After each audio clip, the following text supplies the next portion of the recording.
My name is Dexter Sanders, the leader of the Back to God movement. And wow, am I excited to be sharing some time with you today. Man, God has a strong message for the believers today, and I can't wait to get with it. But before we go there, let me just make sure that out there in TV land, we know exactly what the Back to God movement is all about. God is calling his people, who are called by his name, to stand up for God, for his values, for his principles, and for his morals here in the United States of America and abroad. And so if you are a true believer of Jesus Christ, this is a message for you. Now, the reason why our country is in the shape it is in is that we have failed in standing up for God. And so this message is specifically for those of us who have not done the things that God will have us to do.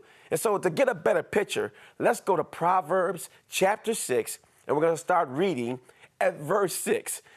And it says, "Go to the ant, you sluggard."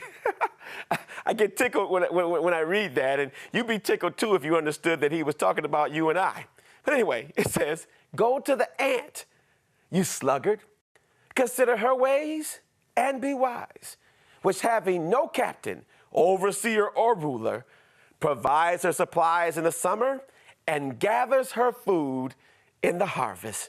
God says, just in case you're interested in knowing what it looks like to be completely obedient to my word, just in case you're interested in knowing how to line your lives up with my perfect will for you, he says, go to the ant. He said the ant gets up every morning, goes about his little antly duties. There's nobody there with an alarm clock for the ant to tell the ant when to go to work and when to stop. The ant is completely obedient to God, and because the ant is completely obedient to God, verse 8 says, provides her supplies in the summer and gathers her food in the harvest. In other words, because of the complete obedience of the ant to the Most High God, the ant does not want for anything.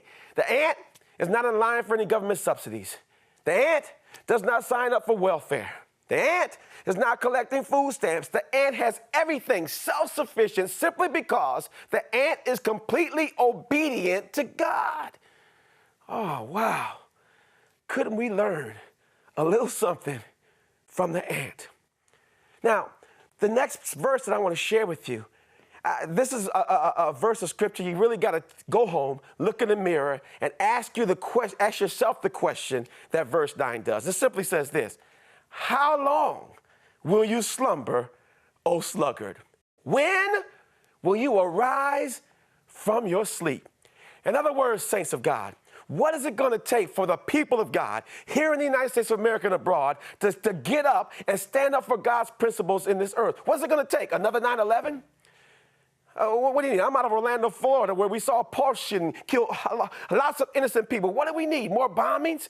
What do we need? More Islamic attacks? What do we need to stand up and be the people of God?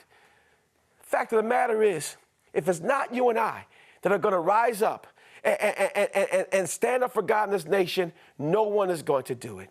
And so here I am again. I'm asking you you're going to see some information in a second on your screen. It's going to invite you to look at our website. It's going to invite you to call us. Please do. Join the movement today. There's something that God has called you to do. And if we would just pool our resources together, you and I can make a change in this land. Looking forward to hearing from you. God bless you, and God bless the United States of America. Back to God.